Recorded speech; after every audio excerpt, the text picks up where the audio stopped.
Tonight, we are very pleased to be able to present Rachel Silber Devlin. She is John Silber's eldest daughter. She grew up in Austin when her father was the Dean of Arts and Sciences at the University of Texas. She then moved to Boston when he became the president of Boston University.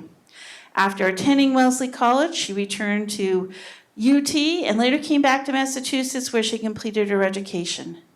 In her book, Snapshots of My Father, John Silber, Rachel recalls growing up in the Silber household and watching her father rise to the ranks of academia to be one of the best known and most profound shapers of educational policy in the nation. We're honored to have us with us tonight. And interviewing us is the LFN Zone as well as the Needham Channel Zone. Matt Robinson is the producer and host of the Writer's Block on the Needham Channel. For the past 30 years, he has taught hundreds of international students at all levels, from kindergarten to college, and currently supports inmates at the Norfolk County Sheriff's Office through courses on writing and entrepreneurial skills. He's a regular correspondent on WBZ Radio, where he discusses food with legendary broadcaster Jordan Rich, who will be here on April 30th. He's also published thousands of articles on a wide range of topics, and also helped many entrepreneurs and not-for-profit organizations with writing and communication projects. And also, in addition to interviewing other authors, he's also an author himself. His book, Lions, Tigers, and Bulldogs, an unofficial guide to the legends and lore of the Ivy League, has inspired many students to apply to college and apparently helped some of them gain admission. So without further ado, let us begin tonight's program. Thank you, Gail. Thank you, everyone, for coming. Before we start, who has any affiliation with either the BU or UT systems? Yeah, I'm actually a third generation indirectly. This is my mother's father's class of 1940 ring.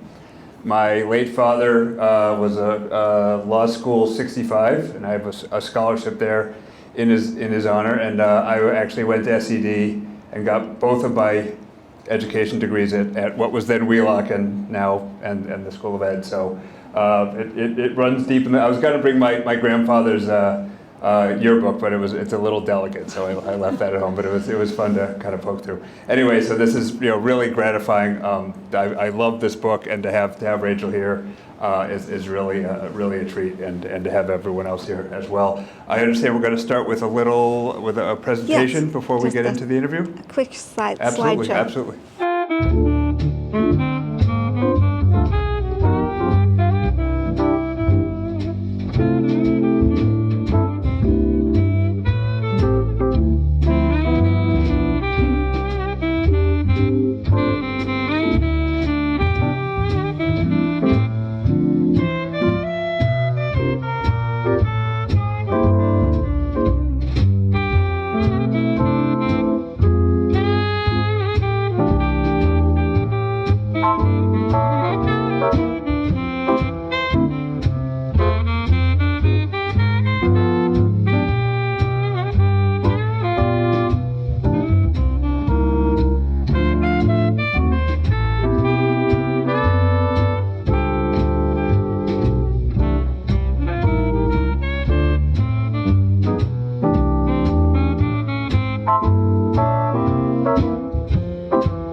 I had never quite put together. Did your father have something to do with bringing Roger Clemens from Texas? No. No. I remember I was at the UT baseball stadium, and I mean, you can't turn around without seeing his No. number somewhere. So, Yeah. all right. Well, anyway, beautiful assembly, really. I'm sure it must be really gratifying to see all that. So, It's one of the nice things about the book is that it has so many pictures. yeah. It has 200 pictures, and I had so many available. I was able to go through all of the pictures at BU, and narrowing it down to just 200 was difficult. I'm sure. Yeah, I'm sure. Is there a collection at the BU archives? Yes, it's not open to the public at this time, but I was given permission to look through everything. So, what was it like growing up in the Silber household? A large family, very dynamic, and accomplished people. So, Both of my parents were very, expected a lot of us. My dad would say so. My mother just implied that we were expected to do well. They were both brilliant, both of them, and so they just couldn't understand if you weren't applying yourself in at school or anything like that. So, but we were a very warm family. My dad would come home to dinner every night, and we would wait for him, sometimes a long time. But he would come home even if he knew he had to go back to the office for several hours. It just seemed like there was a magnetic pull. It wasn't out of duty or something like that. He just wanted to be there with us for dinner. And then at breakfast, we didn't try to all sit down together, but Pop would be sitting there with his coffee or tea and whipping through several newspapers every morning. And as we would come in and eat and go on to do whatever we were doing. But if you read the paper after him, it would have big holes in it or markings. And if you read it before him, you knew better than to mess it up. So. What were some of some fond memories, and then and what was it like coming from Texas up this way?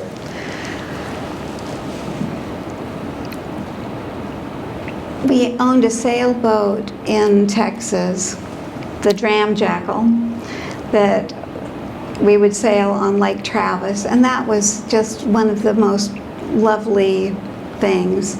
My dad had learned to sail from a friend of his, and he was teaching my older brother how to sail the boat. But we would go out on the lake as a family.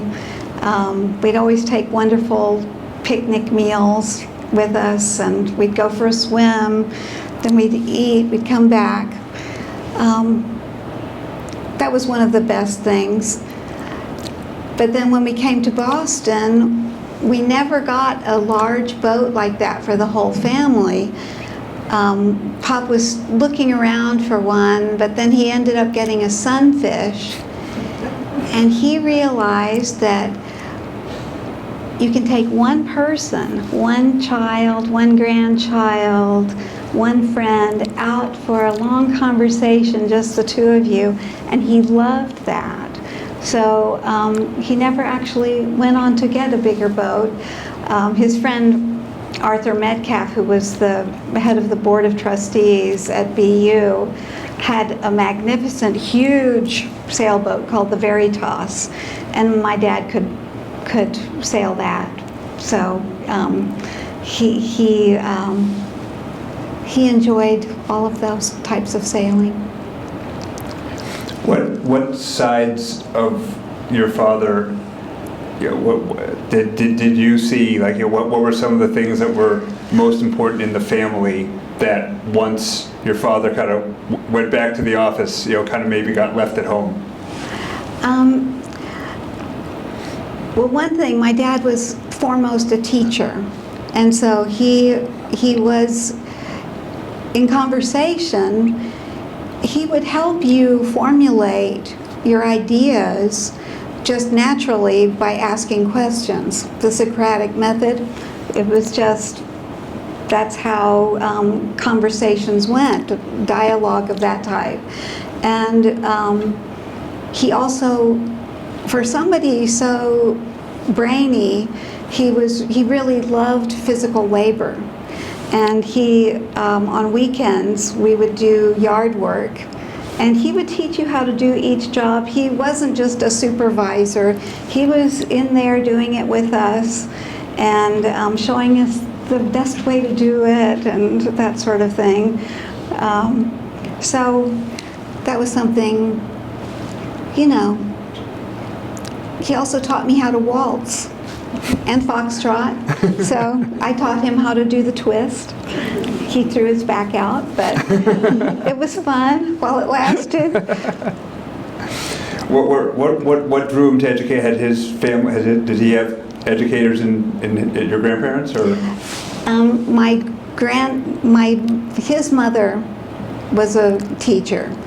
She started in a one-room schoolhouse in Cameron, Texas, and she was all of, 5'1". She was a very diminutive lady, but she had a very great presence and never had any trouble keeping all of those kids of all ages in line in her classroom.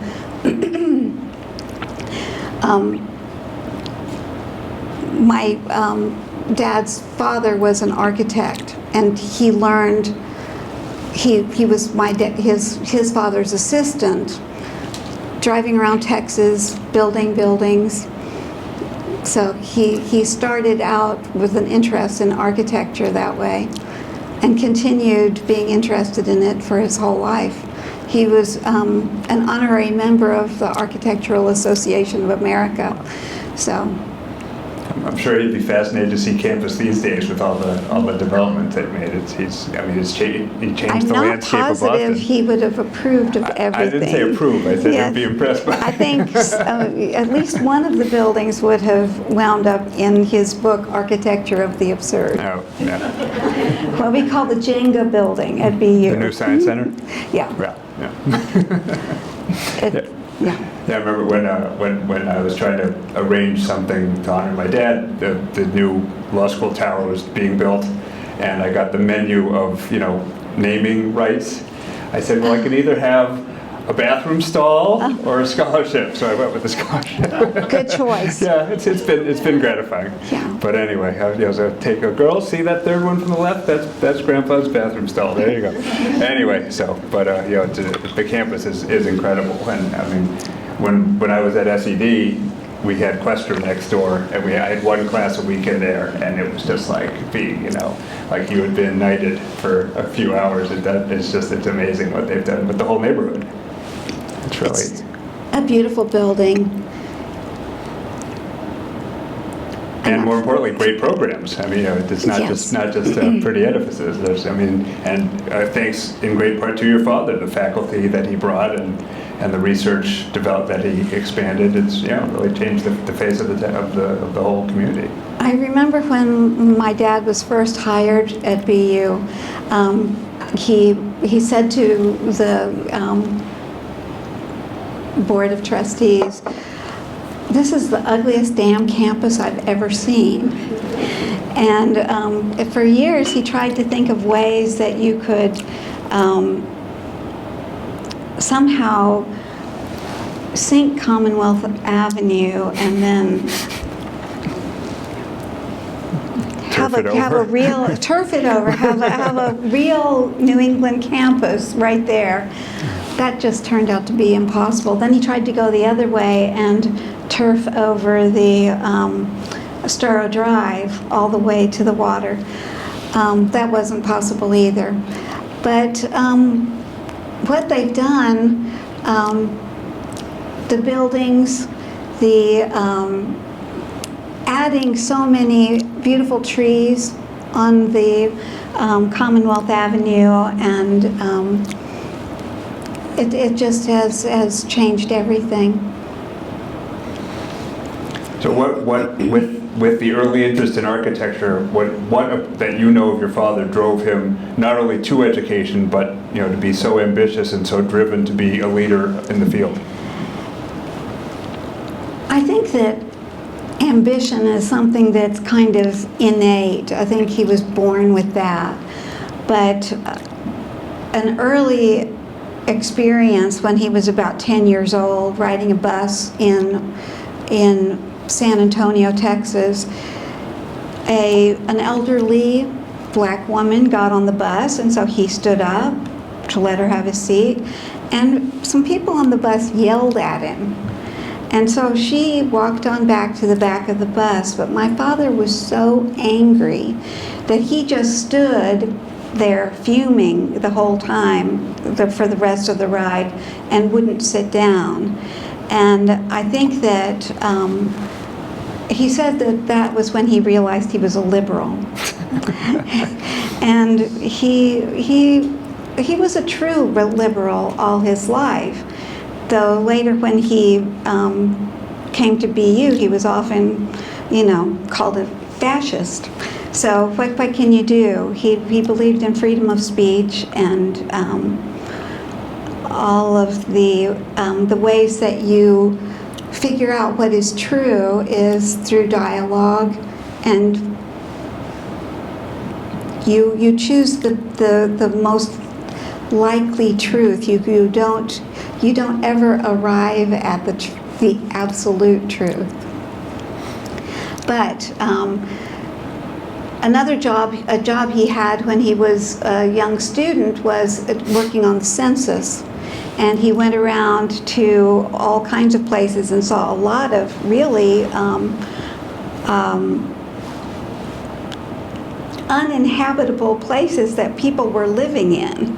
And he later wrote a paper about how to break the cycle of poverty, and that was so well received that he was asked to be on the commission that created Head Start. And he continued to have an interest in that kind of education, starting young, with nutrition and early education to, change the prospects of people.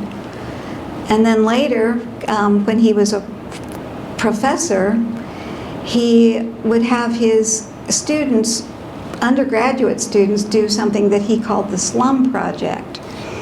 And he would send them out on this special project to go to places that were, urban blight. Go find some urban blight. And then investigate that property. Find out who owns it. Find out what the laws are. Find out if those landlords are fulfilling their obligations to the property, to the town, to the tenants. And that was his idea of activism. not shouting bumper sticker slogans, but actively doing something good.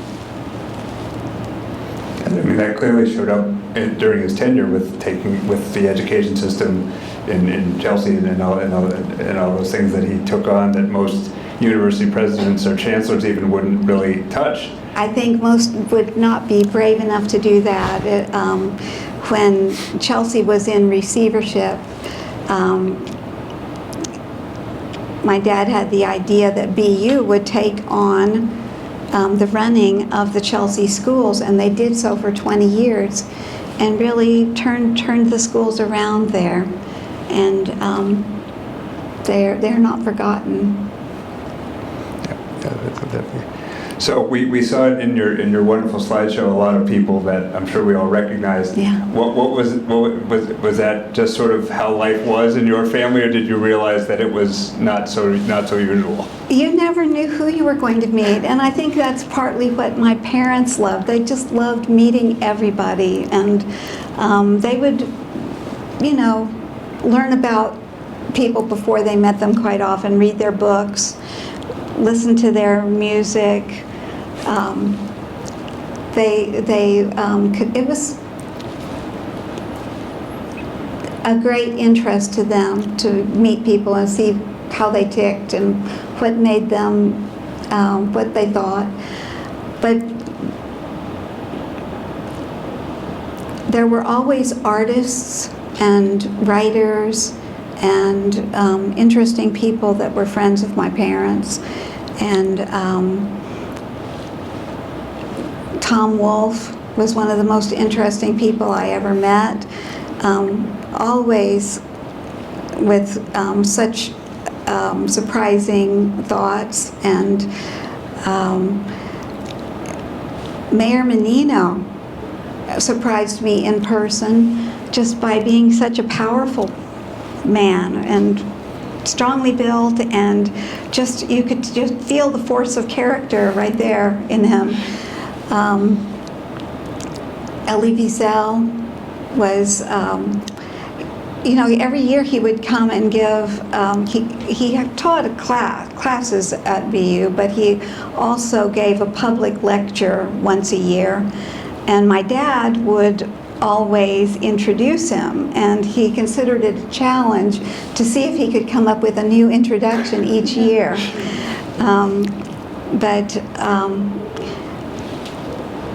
Elie was just such a great man, and he took Pop and two of my sisters to Israel one time and showed them around. And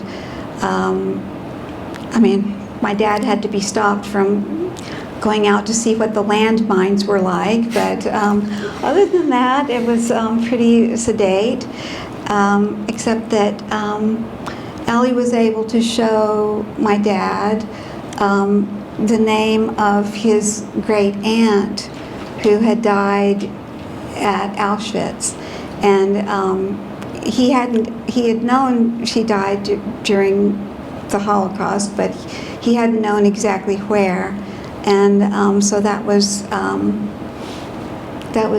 eye-opener and very touching for him to see the memorial to her and others. What do you think it was about your father that he was able to draw that caliber of person to not only just be a friend or an honorary doctorate, but faculty, co-counselors, things of that sort, the people he was able to surround himself with on a more long-term basis? He was the most alive and alert in the moment person I've ever known. It made it so exciting to be with him. He was always thinking, he would always think of something that you hadn't thought of, or engage you in a way, and I think that is the quality that people really that gravitated toward him for. Also, he was just knew so much about so many different things. He was an artist. He was an athlete. He was a scholar. He knew so much about universities. He could tell you what the philosophy department is like in this university and how many people and what do they specialize in. He never forgot anything he ever learned. You know, he just had this terrific memory because he had this terrific interest. What do you think prompted him to go to take a stab at politics? Oh, well, I think he was always interested in politics. Even back in Texas, when he was at the University of Texas, he started making speeches around Texas to larger and larger audiences. And I don't think that the head of the board of trustees there, who had his own political candidates that he was running, liked the idea of Pop becoming political. And he called him into his office and said, "John, I'm going to make you famous. I'm going to fire you." And he did. And that's when actually Pop started getting offers from all across the country. And at dinner time, we would sit at the dinner table and talk about, well, what do you think about Colorado? And what about California? You know, we had offers from all of these different places. And then he got the offer from Boston University. And that was just the most interesting because, first of all, there's so much history in Boston, and it's such a beautiful, beautiful place. And I think that really attracted my dad. But secondly, Boston University had, it was on its way toward bankruptcy, so they really needed somebody who would change it and who would really make it into something that was a going concern. And so Pop was really given free rein to do whatever he wanted. And that's what he really, really relished, was being able to recruit the faculty that he would like and change things and build what he wanted. So, getting to the book itself, was it something that had always been in your mind, or did just one day you just said, this story needs to be told, or what was the spark? Well, when Pop died, a lot of his friends suggested to me, "Oh, you need to write a book. You know, you've been here all these years. You know all about this." And I just thought, well, how on earth could I ever write this book? If you told the whole story, it would be several volumes, and I just didn't know even how to approach it at first. But then I realized I wrote one essay that turned out to be the first chapter of the book. It just was about the idea that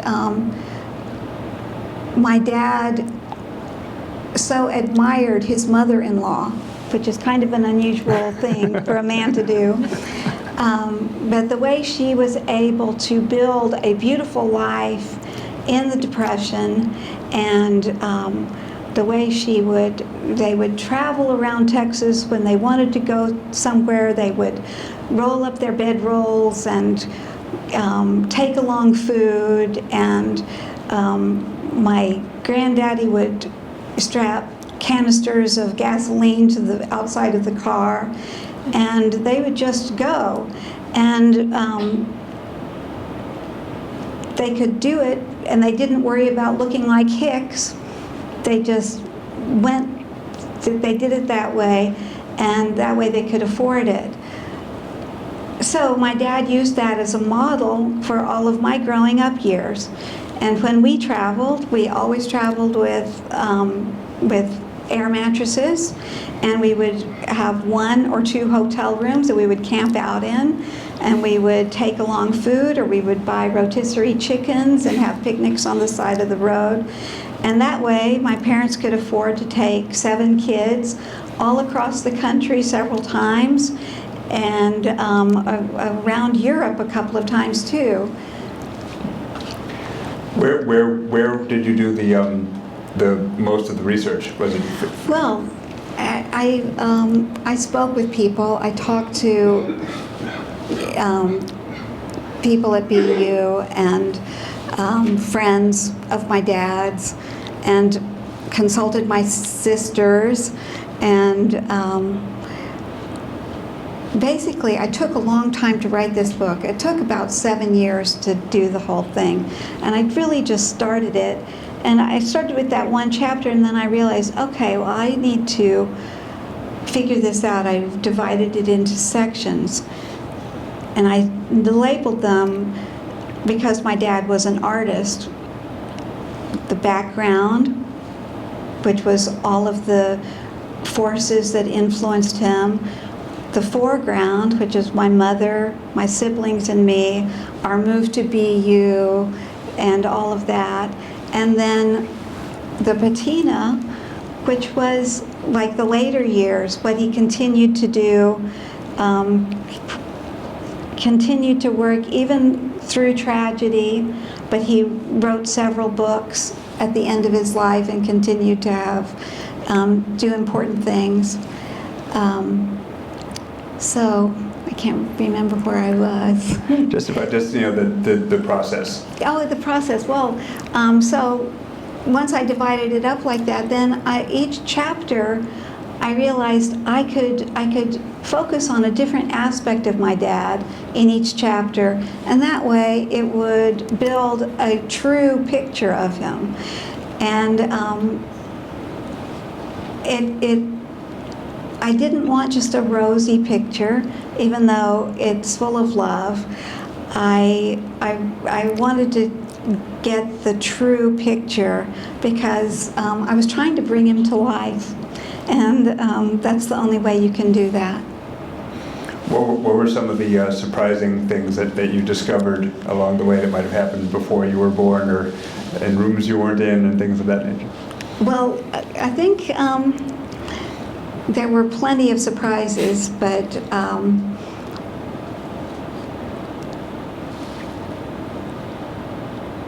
I didn't really know.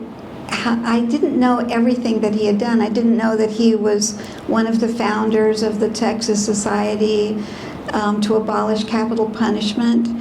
And then here at BU, he gave the green light for the prison education, and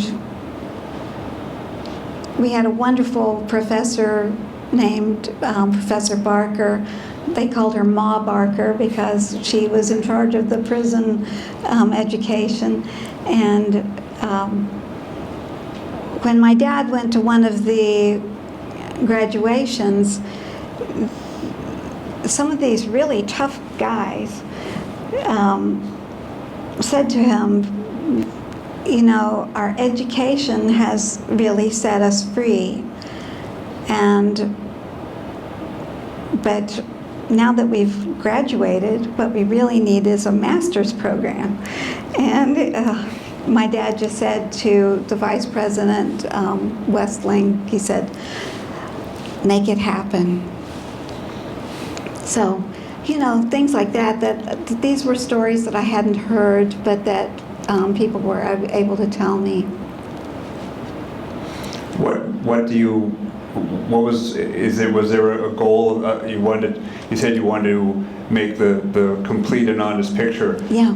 Are there lessons or perspectives that you hope readers come away with that they might not have started with?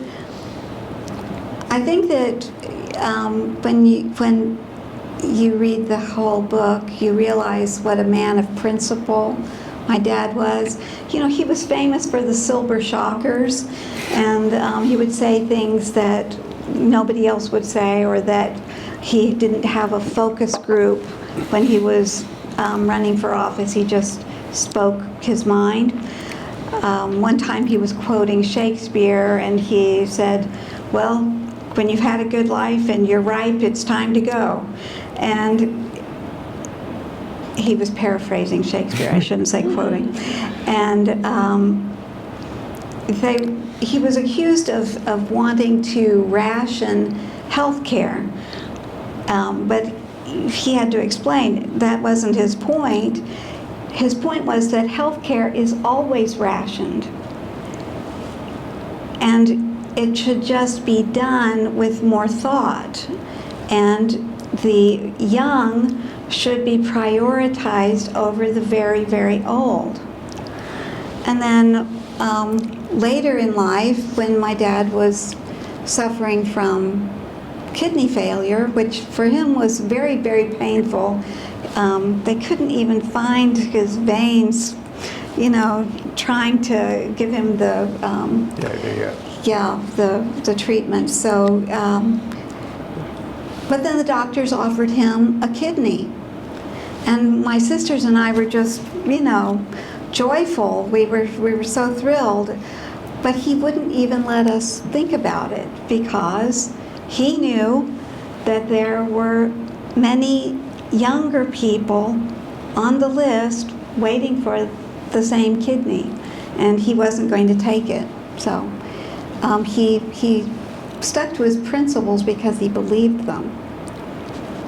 It's a lot of lessons in the book that I think people would do well to revisit these days in our world. Yeah. So I'm very, especially having the ties to the school and the memory and growing up here throughout his entire tenure. The book was absolutely wonderful, and it's been wonderful to have you. Thank and have you. all of you. If anyone has any questions for Rachel, please feel free. Otherwise. Don't forget to give your mic to whoever asks questions. Oh, right, yes, I'll have to repeat it. So does anyone have any questions or recollections? Otherwise, or in addition, thank everyone for coming, Joe. I'm looking forward to reading the book, but I'm wondering about your mom raising all those kids and running that household. Did she ever, once you were older, have a career of her own, or? My mother and father had a deal when they were young, and they married when they were 20 years old. She would support him while he was getting his various degrees, and then he would support her, and she could have as many children as she wanted. So they both got what they wanted. And my mother always cooked for an army. She would make the most wonderful meals and huge amounts, and my dad could bring home anybody he wanted to dinner. We always had plenty, and that was just a normal part of life, that he would often bring people home for dinner. I saw many people that I recognized in the pictures that you showed. And I saw, as one of them, I saw Dean Frankel from dental school. And I was thinking that Dr. Silber started a school of dentistry at BU when there wasn't one, and wondering why if you know why he did that, because dental education has not been a financial success in many universities. What drove him to form a very successful dental school? Well, I'll tell you, my sister Martha, shortly before we moved to BU, was hit by a car, and her teeth were very badly damaged. So when we came to BU, one of the things that my dad was interested in, besides building the university, was taking care of Martha. And Dr. Frankel and Dr. Goldman, wonderful dentists, they rebuilt her teeth, and I don't know that was his impetus, but I would not be surprised if that's what got him interested in the whole issue of dentistry. And you can't stop him once you get him started. And so the rest is history. I grew up in the neighboring town to Chelsea. I grew up in Revere, but it was many years later when your dad took over the Chelsea school system. And it was, I'll never forget how he turned that around and how many lives he touched in that community, because they got a real education when he took it over. It was just one of the many remarkable things that he did. I had such great regard for him, and it's wonderful to be here and have you share the personal side and how he got to where he was when he got to be you. Thank you. Oh, I appreciate that so much. Well, I know that he really put his heart into Chelsea, and he was so involved and interested in it, and it was a great project, and it really made a difference. Yeah. Then he became the head of the school board for Massachusetts. And when he was in favor of testing for students, he didn't ever see that as testing the students. He saw it as testing the educational program to see if it was working. He hated the idea of graduating students on into the next class and then out the door without ever delivering the education that they had promised these kids. And for him, every kid mattered.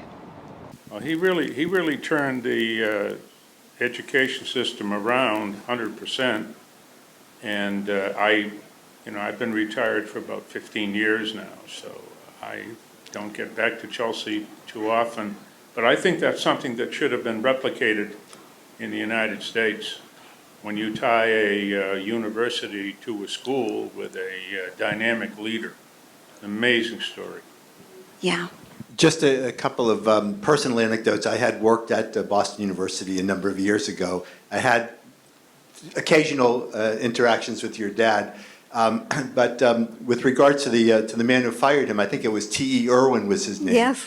And I one time said to your dad in the conversation, I said, well, gee, isn't that a conflict of interest?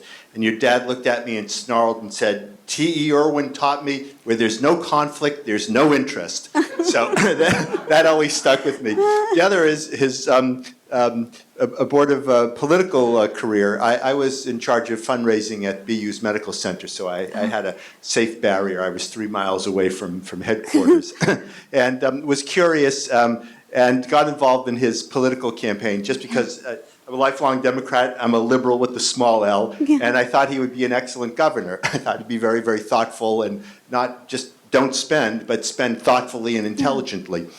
And so I brought several alumni, people that had contributed to the medical school, to headquarters on Stewart Street, and his right-hand woman at the time, who was his administrator at BU, came with him, Christine, to the campaign.